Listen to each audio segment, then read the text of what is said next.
Hey guys, welcome back to the JPM Performance channel. You guessed it. It's time for a shop tour. We are dead smack in the middle of May. May 16th. Our weekly weather report is getting a little bit of rain, but I'm looking at the extended forecast and I can feel myself turning the air conditioning on soon. So looks like we might be close to 90 this weekend. And with the humidity and the rain, we're going to have to get the AC on for two reasons. One, my wife gets unhappy up at the house, so we haven't had the AC on for like 2 months, or the heat, right? So it's been really nice. Same thing in the shop. I always run the AC in the shop when we start to get hot and humid for a couple of reasons. Obviously for my comfort, but also for all these race cars, man. They don't like humidity. So anyway, that's our weather report for the week. Let's get into the shop tour. All sorts of stuff going on this week.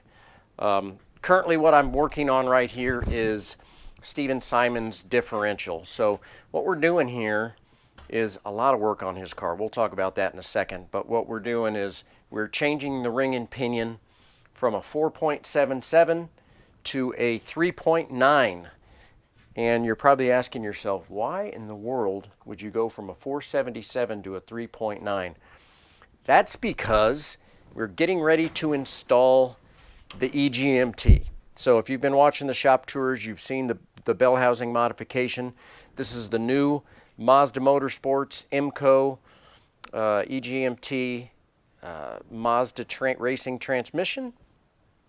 And the reason that we put in the tall rear end ratio is because these transmissions are super cool. They're just like the old PBSs. Back here in the back side of the transmission, there's a pair of drop gears. So the input shaft comes in, goes down through the counter, and it goes all the way back. And then there's a pair of drop gears that go from the bottom to the top. If you haven't seen the EGMT disassembly video, check it out. It's also on the channel right down here. So what we can do is essentially slow our ring and pinion down, slow our drive shaft down, and change the ratio by underdriving the drop gears and underdriving the transmission in the back. It's kind of a proven horsepower gainer. We have seen gains on the dyno with that. I'm a bit of a big believer in that. Of course, when we put in this transmission, we have to add some weight into the car, but that's kind of the way the cookie crumbles. Is a dog ring transmission good for me? Yes or no? It depends on if you can utilize it.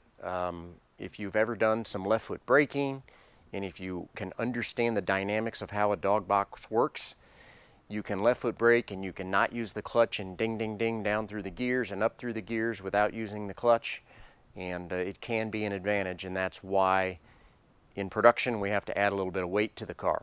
So as you're going to see here in a second, we've got the car basically gutted at this point. So I just have another, here's a big shocker, differential sitting here. This is actually going into one of the new club spec MX-5s.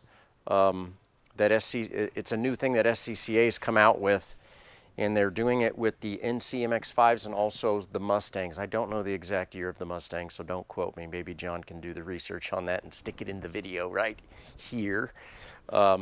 But what it is it's a way for you to buy a car like an NC MX-5, put a torsion limited slip in, put a shock package in, sway bars, and do a number of things. They're going to have a class for solo, rallycross, time trials. It's kind of a one car do it all kind of a situation. So working on an NC differential for that for a customer, and so it's very similar to what you see me do for, say, like a T4 car or a Spec MX-5 or any car like that that's got an open limited slip.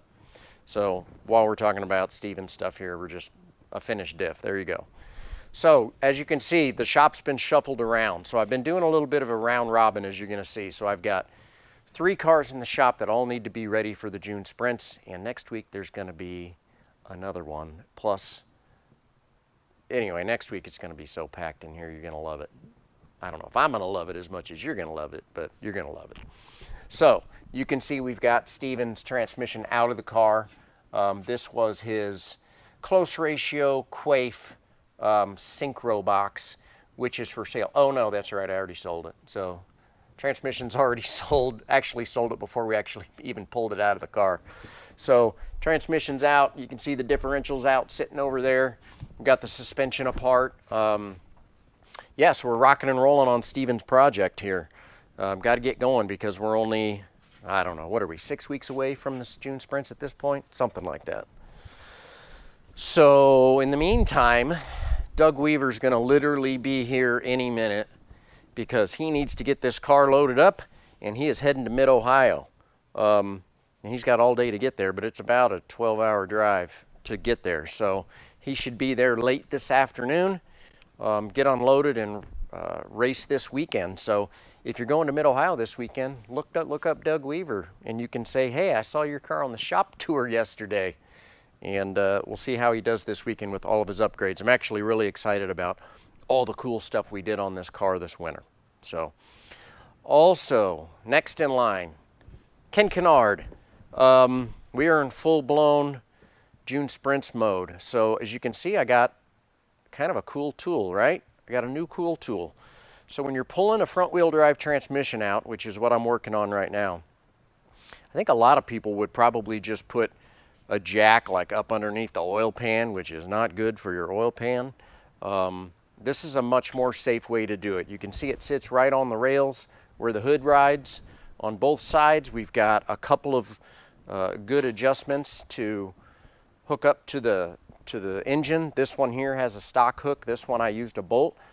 So I can literally float this engine while the transmission comes out. So this is going to be a really good tool for working on this car. So that's been a really good thing. So I wanted to give you guys the tip of the day. And here's what it is. If you're going to Hallett, next time you go to Hallett, I'm hoping you guys do because it's an awesome track. One of the biggest things, and I've always said this about Hallett, if your car can work at Hallett, it'll work anywhere. You know why? Because it's twisty, it's got high-speed corners, and the other thing it's got is really, really heavy brake zones. And things like this can happen to your brake pad if you don't have enough meat there. You can see that this pad is almost completely delaminated from being overheated. But the other thing to be aware of is that you don't have any kinks in your brake ducting. So the one on the other side especially was really kinked up in here. So we're going to improve our brake duct cooling, working on some oil lines for the AccuSump, changing the oil, getting it checked over, full-blown June sprints prep, right? So that's the other car I've been working on over the week. You can see I'm using my quick jacks again, which I'm really digging. So that's working out really well. So progress on Ken Kennard's car. So progress on Eric Greisinger's car. Not as much physical work on the car. However, surprisingly enough, the headers came back from jet hot already. Look how beautiful these things are. So these were, you know, these headers have been in this car for years and years, and they've lasted pretty well. But if you want your headers to really last a long time and also reduce under the hood temperature, I use jet hot coating. There's two places you can send them to. There's one in Oklahoma City and there's one in North Carolina. I send them to North Carolina because the turnaround time's a lot quicker, but you know, for a few $100s, that's actually a really good thing to do. The other thing that we're upgrading on his car is our air intake system. So you can see the difference between what we used to run in the old days. I mean, this is a filter that I ran, you know, 10, 15 years ago that I'm sure Eric's dad Dieter purchased. And this is our new setup that we run. So a much bigger filter, a different setup for the air intake, and of course also his engine is in process, but I will continue to keep chipping away at that. So we have one empty spot right here, which you will see will be full next week. So we'll find out about that next week. I've had 4 huge major bites on the S2000, and it's like I'm just waiting for my phone to ring any second because I've talked to 4 people that were really interested in the S2000, and guys, this is going to be first come, first served. So if you're really wanting this car, you better call me right after you finish the shop tour, because I expect it to literally be gone any minute. So that's the only thing I'm going to talk about the S2000 this week. If you want to know more details about the S2000, watch last week's shop tour, because I talk a lot more about it. So, Mazda 2 update. Come this direction. Last week we were talking about how I had this crusty looking transmission sitting on the ground right here, and I'd gotten my new transmission gears in, and I basically needed to teach myself about these transmissions. Here you go. So the transmission is completely apart. Everything is clean and restored. I kind of take it to the next level when it comes to this kind of stuff. You can see I've glass beaded some of the linkages here, re-lubricating everything. You can see some of the brackets, even the throwout bearing arm, I glass beaded and cleaned up. New seals. And actually, this is the new gear set right here. So I've already transferred the new gears onto the counter shaft and the main shaft. You can see there's the input shaft right here. We've got our slider hubs on here. Limited slip is right there. And of course, no more nasty, cruddy transmission case. So both cases are sitting right up here. You can see them both clean and ready to go. I even cleaned up the end cover for fifth reverse. Look at that. So here's the question. Can I get this thing back together? Any monkey can take something apart, right? But the key is putting it back together properly and getting it spec'd and clearance just right. Fortunately, I do have a Mazda factory manual transaxle workshop manual. So this has been helping me a little bit. It's also been confusing me a little bit. Sometimes it's best to just kind of jump into it and kind of, what I did is as I was taking it apart, I took a whole bunch of pictures in the process, ding, ding, ding, ding, ding. And that way when I'm going back together, if I have a question, I can just reference my pictures on my phone. So makes it easy.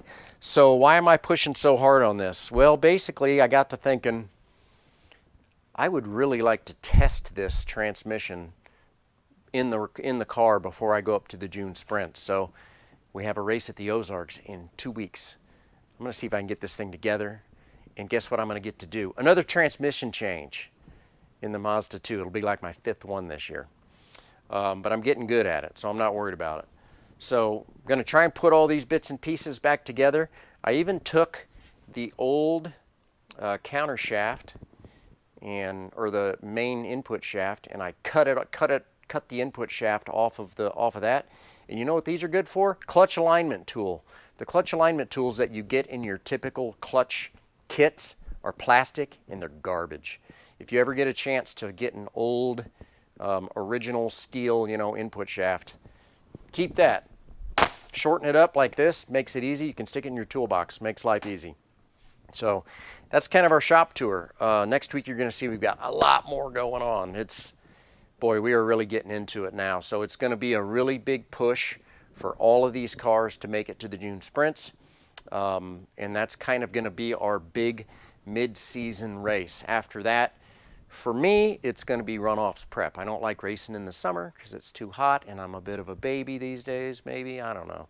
Either way, that's kind of how I do it. Try and get all my racing done in the spring, go to the sprints, get our runoffs prep done there, and then we'll be good to go, get all of our notes. So anyway, hope you guys have had a good week. I appreciate you guys watching as always. Hit me up with all your questions and comments and concerns. Not that I'm going to necessarily care, but you never know.